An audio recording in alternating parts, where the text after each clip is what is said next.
Okay, there should be a question when I'm saying that this HCl kills the bacteria. So much HCl which is secreted inside the stomach, doesn't it affect the wall of the stomach or whether it harms the stomach wall? Yes, it's very important question to be understood. The wall of the stomach has a mucus lining which take care that HCl will not affect the stomach wall. Okay, now let's move further. Mucus protects the HCl action on the stomach wall. You know about the acidity also. So the thing which to neutralize, which you are going to study in the acid base lesson also, to neutralize this you can have a cold milk oftenly, which will be a home remedy to reduce the acidity.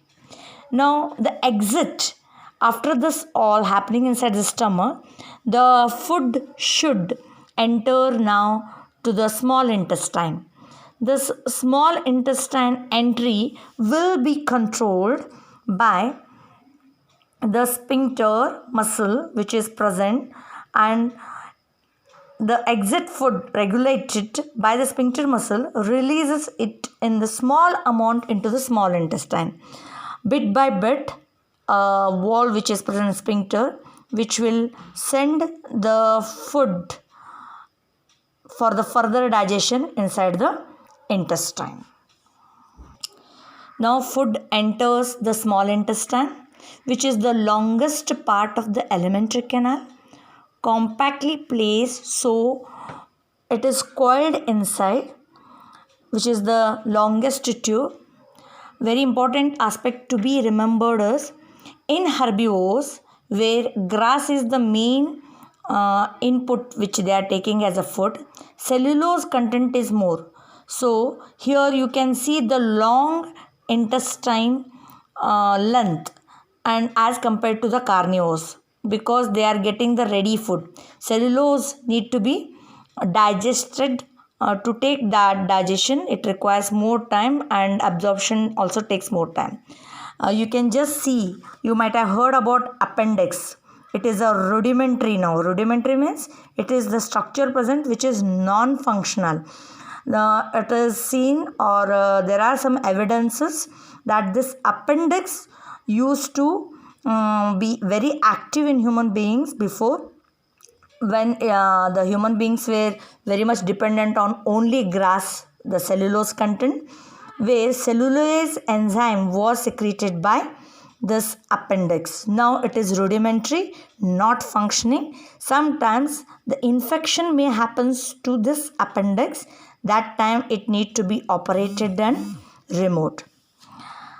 Now, herbivores due to the cellulose, this question was asked for this recent question paper of 2020 March, where they have asked why there is a long intestine in herbivores. To have a cellulase enzyme to digest that cellulose, it is having the long intestine. Small intestine, it is the site of the complete digestion.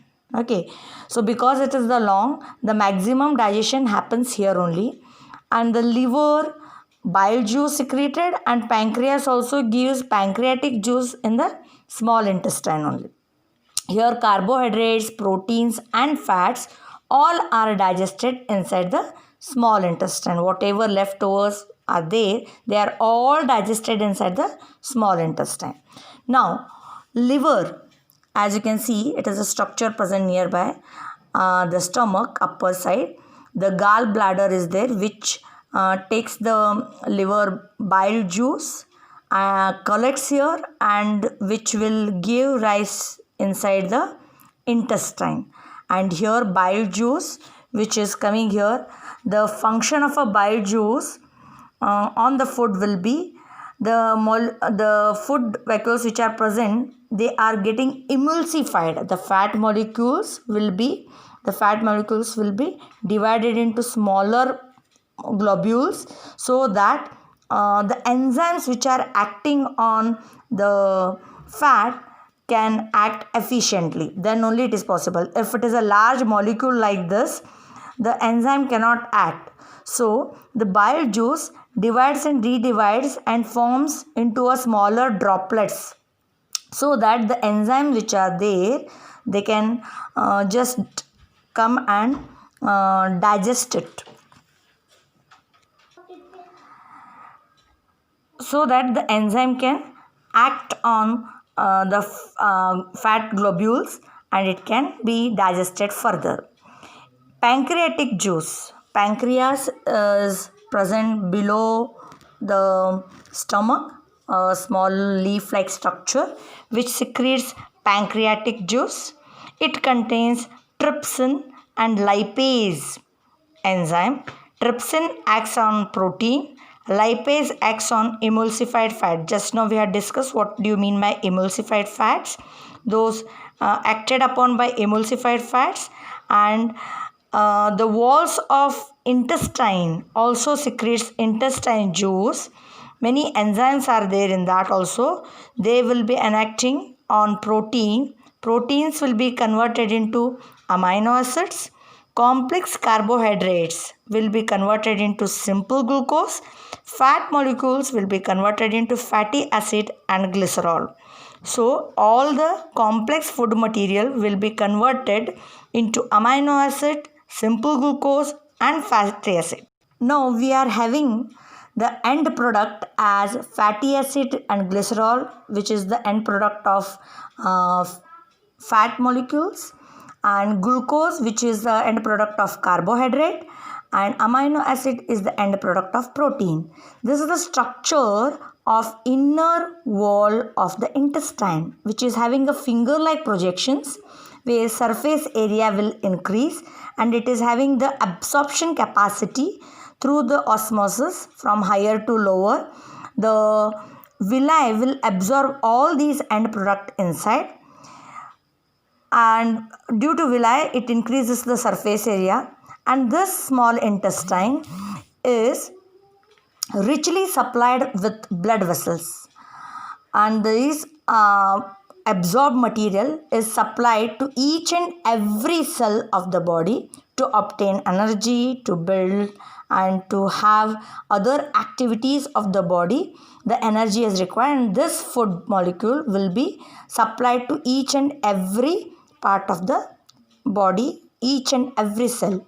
Now the unabsorbed food is sent to the large intestine. We know that from here, long coiled intestine, here from the appendix the large intestine starts, where it is a big tube which end up with rectum and anus. The unabsorbed food is sent to the large intestine. It is also having the villi-like structure which will absorb the excess water, and the rest material sent through the anus. The exit is controlled by anal sphincter muscle. Okay, so the undigested food, after the reabsorption of water, it is sent out through the anus. This is all about digestive system.